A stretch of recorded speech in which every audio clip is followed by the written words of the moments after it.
Olá, boa noite. A Argentina de Messi faz o impossível numa virada épica na Copa. Enzo Fernandes na... O camisa 10 e se isola na artilharia da competição. Do drama, lenda Lionel Messi. O próximo... A corridinha, pé direito na bola! Gol! Na Donald Trump ao eliminarem os anfitriões. Veja também, os Estados Unidos voltam a atacar o Irã. O presidente eleito da Colômbia acusa Gustavo Petro de planejar um golpe para se manter no governo. Morre em São Paulo Benedito Rui Barbosa, que eternizou nas novelas todo o universo rural do Brasil. Aqui eu planto a minha alma como se fosse uma semente de cacau.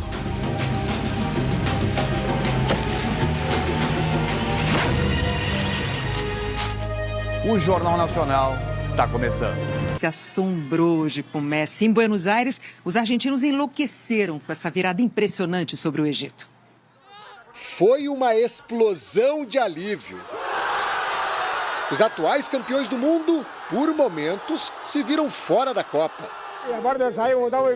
Esse argentino disse que precisava fazer um eletrocardiograma. Foi terrível. Já esse afirmou que quase morreu. Estava chorando e simplesmente ressurgiu das cinzas com a virada. Quase precisou ligar para uma ambulância. A reação após o segundo gol do Egito em Buenos Aires diz tudo. Sofremos muito, mas sabemos que essa seleção tem alma. E estou muito feliz. Tem alma, tem garra e tem um tal de Lionel Messi. Uma pena que ele não vai durar para sempre. Por toda a minha vida, vou agradecer pelas alegrias que ele me deu, disse esse argentino. A virada sobre o Egito fez a terça-feira virar feriado. Quero pedir desculpas à minha passageira, que ficou me esperando e eu não apareci, disse Marisol, motorista de aplicativo. Após a partida contra Cabo Verde, os torcedores que vieram aqui à FanFest não imaginavam que iriam sofrer ainda mais contra o Egito. A imagem do Messi chorando após a vitória emocionou os argentinos aqui presentes. Maxi disse que se emocionou porque Messi tem 39 anos e segue mostrando que é uma máquina jogando futebol. Isso é Copa do Mundo, Paulo Nunes. Boa noite para você. Lionel Messi, o extraterrestre, o gênio, né? E ele é líder em campo, porque ele erra, ele ressuscita, ele chora, ele vibra. Como é bom ver Messi jogar, hein? Boa noite, Renata. Boa noite a todos. Que espetáculo, né? Que a gente teve hoje. Esse jogo de futebol, a seleção da Argentina deu aula para algumas seleções, inclusive a nossa seleção brasileira, de como não desistir de um jogo, de acreditar até o final e de jogar futebol, né? Para mim foi um dos melhores jogos da Copa do Mundo, onde você busca um resultado, perdendo de 2-0, ter perdido um pênalti e ainda assim fazer 3 gols em 10 minutos. E 3 golaços, jogadas trabalhadas com um gênio, né? Que não estava achando o seu espaço por dentro, achou o lado direito para vir por dentro e a Argentina começou a jogar aquele futebol que vem jogando na Copa do Mundo. E todo o time nessa garra, liderado por ele, claro, né? E todo mundo, Renata, jogando para ele. É O respeito que tem com o Messi é uma coisa de chamar a atenção, né? Todos grandes jogadores, mas o conjunto, o jogo coletivo, trabalhando para que o craque apareça num jogo decisivo como esse. Agora a Argentina vai enfrentar a Suíça nas quartas de final. Quem diria? A Suíça avançando para as quartas de final. O que você espera? Um outro grande jogo. A Suíça hoje deu trabalho para a seleção da Colômbia, mas o favoritismo total da seleção da Argentina, porque tem um gênio, o ET chamado Lionel Messi. Obrigada, Paulo. O Guilherme Pereira acompanhou a vitória da Suíça sobre a Colômbia nos pênaltis, lá em Vancouver, no Canadá. Boa noite para você, Guilherme. Oi, Renata, boa noite para você e para todos. Suíça e Colômbia se enfrentaram aqui no estádio de Vancouver, no Canadá. Foi o último jogo fora dos Estados Unidos na Copa do Mundo. Aliás, a seleção colombiana foi a única que jogou nos 3 países e sempre muito bem acompanhada por essa torcida fanática. Mas hoje a Suíça conseguiu controlar a pressão que vinha das arquibancadas e fez um jogo duro, o primeiro 0-0 da fase de mata-mata desta Copa do Mundo. As melhores chances vieram só na prorrogação e foram da Colômbia. Vamos ver como foi. O zagueiro Lucumí, de cabeça, acertou a trave e depois, por muito pouco, na cara do gol, a Colômbia quase fez o gol que garantiria a classificação. Nos pênaltis, os zagueiros Sanches da Colômbia e Akanji da Suíça erraram. O goleiro Kobel pegou a cobrança de Cucho Hernandes e então Rubem Vargas bateu a última cobrança e garantiu a classificação da Suíça, que está de volta para as quartas de final depois de 72 anos. Agora os suíços vão enfrentar a Argentina de Lionel Messi na cidade do Kansas. Boa noite para você, Renata. Obrigada, Guilherme, para você também. A Bélgica dominou e eliminou os Estados Unidos em campo. Os anfitriões naturalmente repercutiu aqui nos Estados Unidos e na imprensa internacional.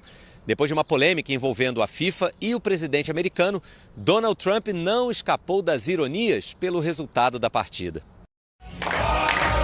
Ainda no vestiário, os jogadores belgas dançaram ao som da música que embalou as campanhas eleitorais de Trump. A mídia da Espanha, próxima adversária da Bélgica, citou diretamente o presidente dos Estados Unidos. Nem Trump pôde evitar. Trump não consegue o que queria. Referências ao caso Balogun. É que o atacante americano foi expulso pelo árbitro brasileiro, Rafael Claus, no jogo contra a Bósnia, pela fase anterior. Mas teve a punição automática suspensa pela FIFA. Donald Trump chegou a ligar para o presidente da FIFA, Gianni Infantino, para reclamar do cartão vermelho. O Comitê Disciplinar da entidade deu condição de jogo novamente a Balogun, mas negou qualquer interferência externa nessa decisão. Depois de revogado o cartão, Trump agradeceu à FIFA e disse que uma injustiça havia sido corrigida. Dirigentes da Bélgica apelaram, mas a FIFA não reviu a decisão. Depois do jogo, a Federação Belga provocou: revertam isso. O técnico dos Estados Unidos, o argentino Mauricio Pochettino, disse ter se sentido decepcionado com as pessoas que misturaram o esporte com política e falaram de manipulação, que a decisão da FIFA precisava ser respeitada e que nada disso influenciou no resultado do jogo. Rudi Garcia, treinador da Bélgica, disse que o grupo é maduro e não se deixou influenciar pela polêmica. Para os torcedores americanos, ficou a decepção pela goleada. Eles não jogaram, não tiveram coração. Apenas esta não foi a nossa noite. Este não é nosso esporte, desabafou o torcedor. Com a eliminação, todos os países sede agora estão fora da Copa. Estados Unidos, Canadá e México se despediram juntos nas oitavas de final do Mundial que organizaram em conjunto. Com o fim das oitavas de final, a Copa se despediu de grandes ídolos do futebol. Vai ser difícil se acostumar. O tempo passou tão rápido que nem percebemos. E a despedida nunca é fácil. Como esquecer a obsessão e a disciplina de Cristiano Ronaldo, a habilidade de Neymar, a inteligência de Luka Modric e a eficiência de Manuel Neuer no gol? A Copa de 2026 marcou o fim de jornadas inesquecíveis. A máquina de fazer gols e quebrar recordes. Aos 41 anos, Cristiano Ronaldo se tornou o único jogador a marcar em 6 Copas diferentes. O ídolo que deu a Portugal os 3 primeiros títulos da história do país se despede sem o mais sonhado deles. Dei o meu melhor e saio com a consciência tranquila. Às vezes ganhamos, às vezes perdemos. A verdade é que foi o meu último Mundial, afirmou. Foi meu último Mundial. O sonho da Copa acabou ainda mais cedo para o Neymar, aos 34 anos. Ele chegou para o seu 4º Mundial tentando se recuperar de uma lesão muscular e esteve pouco em campo. O maior artilheiro da história do Brasil, com 80 gols, terminou a trajetória no mesmo estádio onde ele disputou o primeiro jogo pela seleção. Também não veremos mais Luka Modric vestindo essa camisa.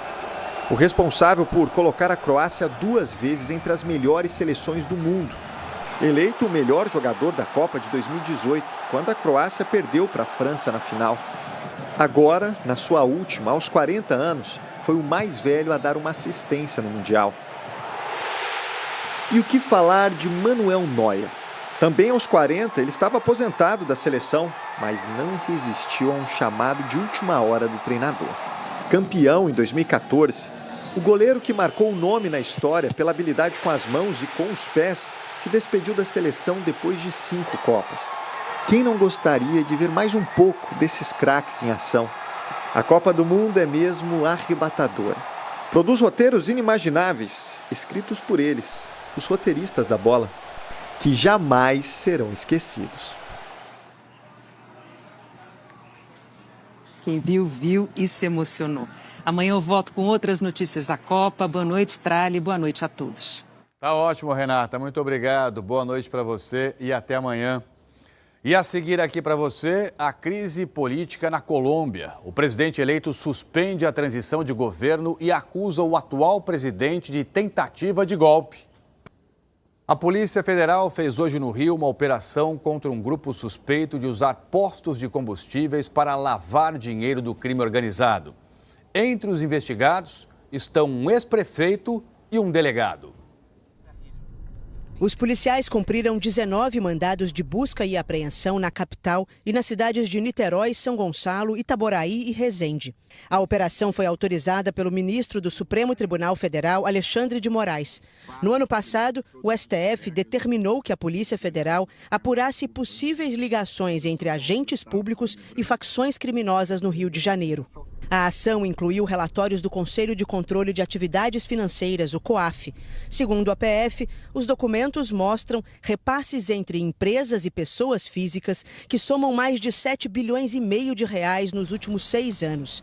A suspeita é que os envolvidos usaram postos de combustíveis para ocultar a origem de recursos ilegais. Entre os alvos está Márcio Canela, ex-prefeito de Belfor Roxo, na Baixada Fluminense. Ele foi o deputado estadual mais votado no estado em 2022 e agora é pré-candidato ao Senado pelo União Brasil. Canela foi preso em flagrante depois que os policiais encontraram um fuzil de uso restrito numa caminhonete estacionada em frente à casa dele. Segundo a PF, o carro era usado pelo ex-prefeito para atividades da pré-campanha ao Senado. A TV Globo apurou que, em depoimento, Márcio Canela disse que o fuzil era usado por um policial militar que faz a segurança dele, mas não teria apresentado provas dessa versão. Para a Polícia Federal, o ex-prefeito é o braço político do grupo. Os policiais foram ainda em endereços ligados ao delegado Marcos Amin, ex-secretário estadual de Polícia Civil no governo de Cláudio Castro. Depois de exonerado, ele coordenou a segurança da Assembleia Legislativa do Rio. Marcos Amin é dono de 2 lojas de conveniência em postos de combustíveis. 2 policiais civis e as esposas deles também foram alvo de buscas. Um dos agentes é Pablo Juquia Félix Ferreira, proprietário de postos de combustíveis. Na casa do policial foram apreendidos dinheiro, armas e relógios. Outro suspeito é o ex-PM Juraci Alves Prudêncio. Ele foi citado no relatório final da CPI das milícias da Alerj de 2008, como integrante de um grupo paramilitar. E já foi condenado por homicídio e organização criminosa. Na operação foram apreendidos R$800 mil em dinheiro, revólveres, pistolas e 11 carros de luxo. A Justiça também determinou o sequestro de bens e valores e a suspensão das atividades de várias empresas ligadas aos investigados. Os advogados de Márcio Canela não quiseram se manifestar e nós não localizamos as defesas dos outros suspeitos. O Senado aprovou hoje um projeto que aumenta as penas dos crimes de violência sexual na internet contra crianças e adolescentes. A pena maior passa de 8 para 10 anos de prisão. Além disso, o texto inclui os principais crimes no grupo de hediondos, que são inafiançáveis e não têm direito à anistia. O projeto amplia a abrangência da lei para atos praticados com uso de inteligência artificial. O texto agora vai para a sanção do presidente Lula. 16 organizações da sociedade civil se uniram para incentivar a escolarização de milhões de jovens e adultos que não concluíram a educação básica. O trabalho como doméstica, o cuidado com a família e as limitações financeiras afastaram a Francisca da sala de aula por 30 anos. Agora, incentivada pelos parentes, decidiu retomar os estudos e tem planos para o futuro. Ser médica, para ajudar os doentes. Quase 64 milhões de brasileiros com 15 anos ou mais não terminaram o estudo básico. Desse total, mais de 44 milhões não concluíram o ensino fundamental. 19 milhões não terminaram o ensino médio. Apesar de números tão altos, menos de 2% têm acesso à educação de jovens e adultos, a EJA. Os dados são de uma pesquisa feita por 16 organizações da sociedade civil, entre elas a Fundação Roberto Marinho, a Unesco e o Unicef, e que hoje lançaram uma rede para propor melhorias ao novo Plano Nacional de Educação, responsável pelas metas de qualidade do ensino na próxima década. O objetivo é garantir que mais brasileiros possam concluir a formação educacional e que a EJA funcione como uma ponte para o mercado de trabalho mais qualificado. Nós precisamos formar para o trabalho, para que a pessoa tenha emprego, possa ser absorvida, que o país possa se desenvolver, prosperar. Então, é todo um ciclo que nós temos que observar, Eu acho que já temos várias políticas nesse sentido, mas tem que melhorar muito ainda. Além do impacto individual, o atraso na educação provoca um custo econômico para o país. Uma pessoa com escolaridade maior produz, ganha e consome mais, ajudando no crescimento. Segundo o estudo, o Brasil poderia gerar 66 bilhões de reais de renda extra por ano se essa população tivesse concluído a educação básica. É o equivalente a 0,6% de todo o produto interno bruto do Brasil. Essa rede, ela é capaz de mostrar para a sociedade brasileira e para o poder público, inclusive, que a educação de jovens e adultos não é um assunto menor quando a gente fala de desafios da educação. Essa é uma agenda que tem uma centralidade para um projeto de país, para o futuro do Brasil. O presidente eleito da Colômbia cancelou a transição de poder e acusou o atual presidente Gustavo Petro de planejar um golpe para se manter no cargo. O anúncio veio pela rede social. Abelardo de la Espriella informou que deu ordens para suspender imediatamente o processo de transição com o governo corrupto que encerra seu mandato. Um governo que, com suas decisões e conduta, pretende destruir a Colômbia, afirmou. Mais tarde, o presidente eleito se dirigiu às Forças Armadas colombianas. Peço que cumpram seu juramento, protejam a Constituição e a democracia e não obedeçam a quaisquer ordens que Petro possa dar em contrário.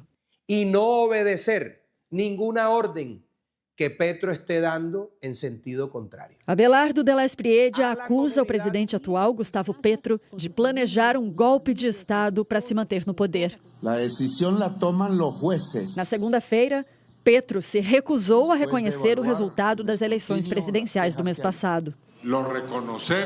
Em 21 de junho, o candidato governista Ivan Cepeda foi derrotado pelo nome da direita, Abelardo de la Espriella, por uma pequena margem de votos. O presidente Gustavo Petro alegou fraude eleitoral. Desde então, questionou várias vezes a legitimidade do resultado. Observadores internacionais descartaram manipulação das urnas e reafirmaram a vitória da oposição.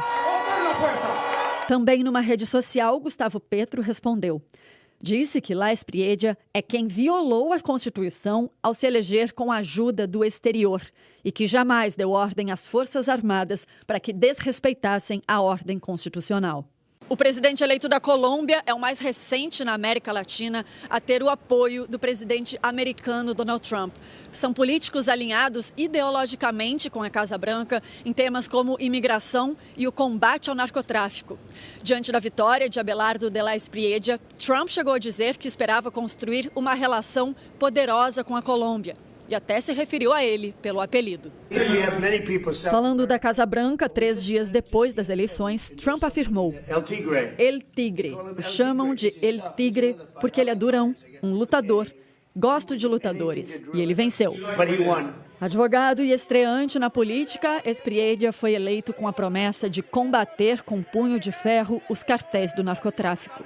No momento em que as tentativas de negociação de paz com grupos armados do atual governo fracassaram. A Colômbia enfrenta a pior onda de violência da última década. A posse do novo presidente está marcada para o dia 7 de agosto. Forças americanas atingiram hoje alvos no Irã. O Pentágono afirma que foi uma resposta a ataques iranianos contra navios comerciais que passavam pelo Estreito de Hormuz. Os alvos dos americanos foram sistemas de defesa e vigilância, além de bases de mísseis e drones.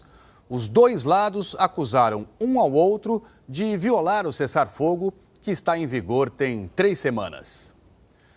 Líderes da OTAN se reuniram hoje para discutir o aumento dos investimentos em defesa por causa da guerra na Ucrânia. Mas o encontro também voltou a expor as divergências entre Donald Trump e os aliados europeus. A maior corrida armamentista da OTAN desde o fim da Guerra Fria já está em marcha. O zumbido das máquinas precisa se transformar num rugido, disse o secretário-geral da OTAN. Sob pressão da guerra na Ucrânia e das cobranças de Washington, os países da OTAN estão aumentando os gastos militares. Donald Trump desembarcou dizendo ter ficado decepcionado com a falta de apoio à operação militar contra o Irã. Criticou novamente a primeira-ministra da Itália e ameaçou retirar os soldados americanos da Europa. Também insistiu que a Groenlândia deveria ficar sob controle dos Estados Unidos. A primeira-ministra da Dinamarca, Mette Frederiksen, disse que o território não está à venda. Para a Ucrânia, um afastamento de Trump teria consequências imediatas. Os bombardeios russos dos últimos dias expuseram a falta de... O presidente ucraniano Volodymyr Zelensky defendeu que a Europa desenvolva a capacidade própria em sistemas antimísseis e disse que pretende discutir o envio de novos Patriots com Donald Trump. Durante quase 80 anos, a segurança europeia dependeu dos Estados Unidos. Mas as falas de Donald Trump indicam que esse apoio já não é dado como certo. Pela primeira vez desde 1945, a Europa volta então a assumir a sua própria segurança. Só no último ano, a aliança investiu 37 bilhões de dólares para ampliar a sua indústria de defesa. Vamos agora conversar com a Eliana Marques. Tem previsão de chuva no norte, em parte do nordeste. E é chuva forte, Eliana? Boa noite. Boa noite, Trali. E boa noite para você. É chuva forte sim, amanhã tem previsão de temporal em Boa Vista, Natal e Fortaleza, com 30 e 40 milímetros de chuva. E pode chover forte também nestas outras regiões em azul e rosa. Em Teresina, Palmas, Goiânia e Brasília, esquenta e fica seco, umidade de 30% e 20%. A metade do ideal ou menos nas áreas alaranjadas, do interior do Nordeste até o interior de São Paulo e em parte do Sul. Na região, o dia começa com 2 graus negativos e 0 grau nas serras catarinense e gaúcha. Tem possibilidade de gear no sul do Rio Grande do Sul e do oeste desse estado, a metade sul do Paraná, inclusive em Curitiba, com mínima de 3 graus. Depois a temperatura sobe 15 graus e mesmo assim não faz calor, máxima de 18. Em Porto Alegre tem risco de geada também, à tarde só 17 graus. Em Florianópolis, temperaturas de 8 a 18. Em Campo Grande e Cuiabá, frio de manhã, tarde mais agradável. Em Aracaju, João Pessoa, São Luís, Rio Branco e Porto Velho, de 27 a 33 graus. O sol predomina no sul da Amazônia, no centro-oeste, no sul, em grande parte do nordeste e do sudeste. Em Vitória e Belo Horizonte, máximas de 26 graus, com chuva em Vitória e manhã fria em BH. No Rio de Janeiro e em São Paulo, mais um dia frio, com pancadas no Rio e garoa em São Paulo. Trali. Muito obrigado, Eliana. Boa noite para você e até amanhã. E a seguir, a morte de Benedito Rui Barbosa, que eternizou a vida no campo e os amores impossíveis nas novelas brasileiras. O Brasil perdeu hoje Benedito Rui Barbosa, autor de novelas que mostraram a grandiosidade do interior do país, seus conflitos e suas transformações.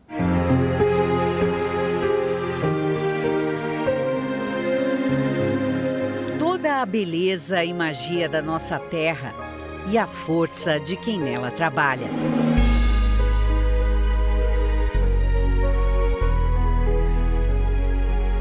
A morte de um dos gigantes da televisão brasileira teve muito da vida do menino do interior paulista que nasceu na cidadezinha de Galha, cresceu no campo e ouvindo o nosso sotaque misturado ao dos imigrantes italianos e seus descendentes. Eu fiz todo o trabalho que um homem faz no campo. Tirei leite de vaca, eu aprendi a tirar também. E mais do que isso, mais tarde veio me servir muito o que eu aprendi com os colonos italianos da colônia que o meu tio tinha. E quando eu escrevo, eu já escrevo o italianês que eu aprendi. Como esquecer essa cena de O Rei do Gado? Dessa vez vai ficar no lugar dela, Pertinacci. Isso nós vamos ver. Mezenga. A novela falava de coronéis e da luta do povo pela terra. É o dono das terras que vocês invadiram.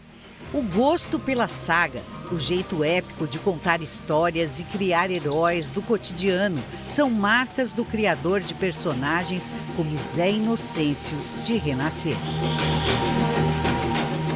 Aqui eu planto a minha alma como se fosse uma semente de cacau.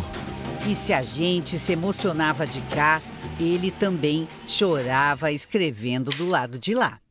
Era o coronelzinho que fazia o papel no começo. E ele veio, Jacarandá, e pega o facão, enfia na terra até o cabo e fala: enquanto esse meu facão estiver enterrado aqui, nem eu, nem você haveremos de morrer. Nem eu, nem você haveremos de morrer. Nem de morte matada, nem de morte morrida. Benedito Rui Barbosa conquistou o público com tudo o que criou para a TV. Escreveu a primeira novela Somos Todos Irmãos em 1966 para a TV Tupi. A paixão por contar histórias já vinha de longe. O avô e o pai foram jornalistas. E um castigo ao menino Benedito fez da literatura mais um empurrão, como mostrou essa reportagem especial do Globo Rural. Quando criança, ele pediu de presente uma bicicleta. Sem ter dinheiro, o pai deu o livro, Peter Pan. O menino ficou contrariado e jogou o livro no alto de um armário. Dias depois, aprontou alguma e foi colocado de castigo. Sem ter o que fazer, resgatou o livro e começou a se distrair. Nunca mais abandonou a leitura e, com isso, veio também a contação de histórias. Sentava todo mundo e eu contava. Cada dia inventava uma. Inventei tanta história. Nesse dia, Antônio Fagundes pegou carona na história do menino encantado para definir o trabalho do amigo. Vou falar uma coisa para você. Você encantou a vida de muita gente. Você não tinha o pó de pirlim-pim-pim, mas fez muita gente voar nas suas histórias. As primeiras que saíram da máquina de escrever de Benedito Rui Barbosa foram histórias reais. Depois de perder o pai e trabalhar duro para ajudar a mãe e 4 irmãos, ele seguiu a vocação da família e se tornou jornalista. Foi revisor, cronista esportivo, escreveu até a biografia do Rei Pelé, mas guardava nas gavetas da juventude aquele que seria o seu destino. Ele já tinha passado por agências de publicidade e era apaixonado pelo teatro. E foi o dramaturgo e diretor Oduvaldo Viana Filho, o Vianinha, que nos tirou um jornalista e deu ao Brasil um dos maiores autores do país. Falou, você não tem nada escrito, você fala de um jeito que parece que eu estou vendo a cena na minha frente, né? Eu tenho um romance que eu comecei a escrever em Marialva, depois que houve a grande geada lá. E não tinha o que fazer, então comecei a escrever um romance que se chama Fogo Frio. Por que Fogo Frio? Porque a geada queima o cafezal. A peça ganhou prêmio. Nos primórdios da TV, Benedito Rui Barbosa editou textos de novelas cubanas, fez adaptações de livros. A primeira que escreveu para a Globo, em parceria com a TV Cultura, foi Meu Pedacinho de Chão.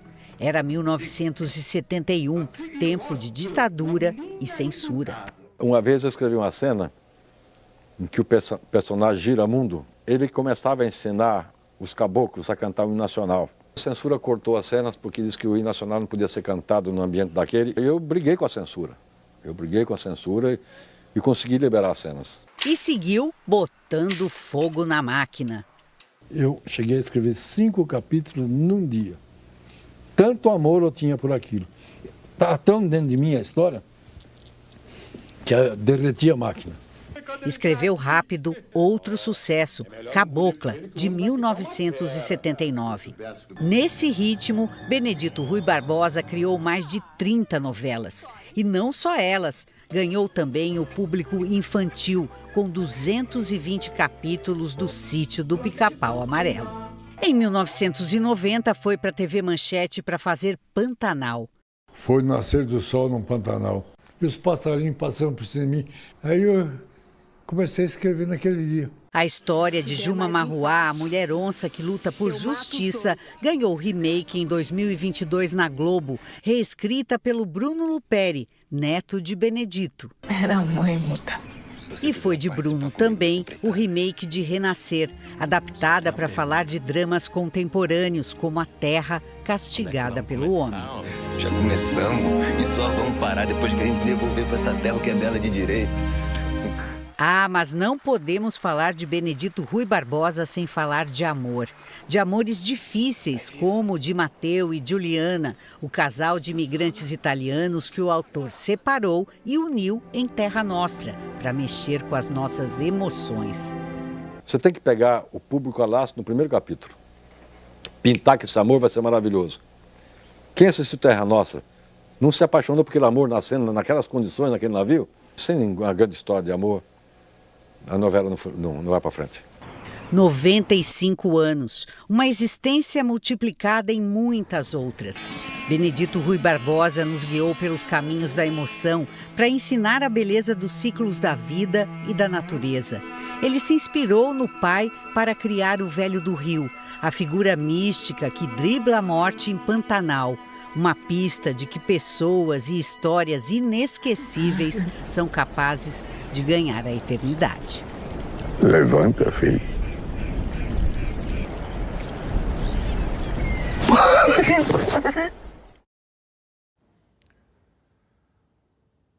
Colegas de trabalho destacaram a criatividade e a generosidade de Benedito Rui Barbosa. Ele estava internado no Hospital do Coração em São Paulo por complicações de uma insuficiência renal. O protagonista hoje foi ele, o escritor que colocou as várias faces do Brasil na tela da televisão. Eu acho que o último grande troféu que o Benedito recebeu foi ver a força que o Pantanal ainda tinha depois de tantos anos. Para Mauri Soares, diretor executivo dos Estúdios Globo, as novelas de Bené eram mágicas. As histórias do Benedito não envelhecem, porque elas são as histórias da nossa formação como povo. Quando a gente fez o remake de Pantanal, quando a gente fez o remake de Renascer, a gente teve toda uma nova geração de brasileiros se conectando com essas histórias e assistindo junto com gerações de pais e avós que tinham se emocionado antes. É por isso que o Benedito é mágico como autor, porque as histórias dele são para sempre. A paixão por novelas e a criatividade ficaram como herança para Bruno Luperi. Eu acho que ele foi precursor de um gênero, né? Ele inventou uma maneira de contar histórias, ele lutou para colocar o Brasil na frente da tela. Acho que para pontuar a dignidade do brasileiro, eu acho que talvez um dos gestos mais autorais da obra dele é esse, né? É trazer dignidade para o brasileiro, enaltecer a nossa luta e sempre estar do lado certo da história. Era um torcedor apaixonado. São Paulino roxo, né? São Paulino roxo, conselheiro vitalício de São Paulo. Olha, eu vou dizer para você, ele era mais São Paulino do que torcedor da seleção. As palavras brotavam fácil para ele.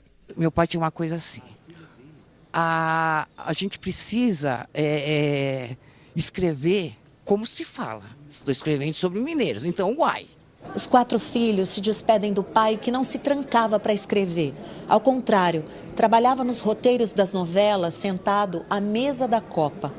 Os netos vão ter saudade do avô que fazia dormir contando histórias do Pantanal. E os bisnetos ainda vão ter a chance de conhecer intimamente o bisavô. Porque Benedito Rui Barbosa dizia que se colocou em cada personagem que criou. Parece não, senhor, patrão. Porque aqui eu já tenho a resposta que o senhor quer. Tem o traço de Benedito Rui Barbosa, personagens marcantes. Tião Galinha, da novela Renascer, emocionava o autor e o ator. Ele falava e chorávamos juntos, né? Quer dizer, ele se emocionava com a criação, né? Ele não era um pragmático, né? Quer dizer, ele era um artista criador, né?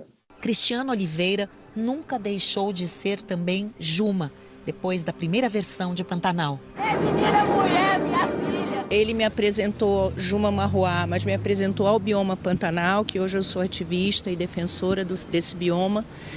E todas as vezes que eu encontrei com ele, que não foram muitas, mas foram sempre muito emocionadas, sabe? Ele me chamava de Juma, minha Juma. Se der mais um passo, eu mato os dois. Marcos Palmeira trabalhou nas 2 versões da novela.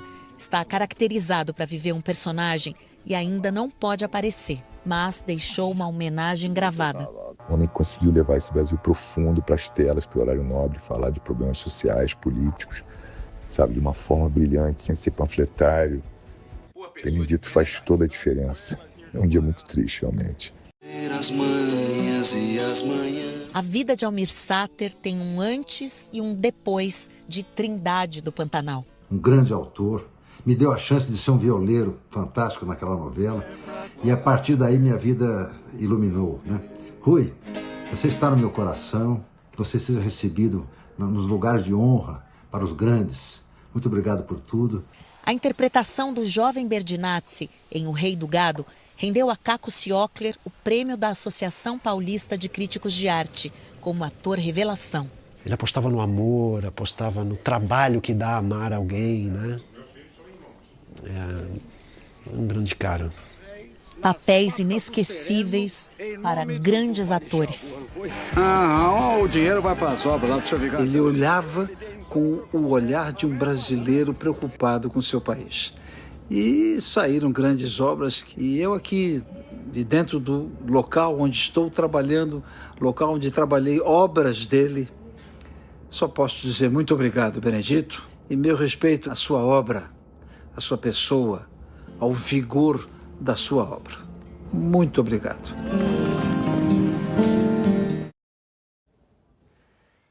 Logo mais, depois da Central da Copa, a TV Globo vai exibir o especial Donos da História, uma homenagem a Benedito Rui Barbosa.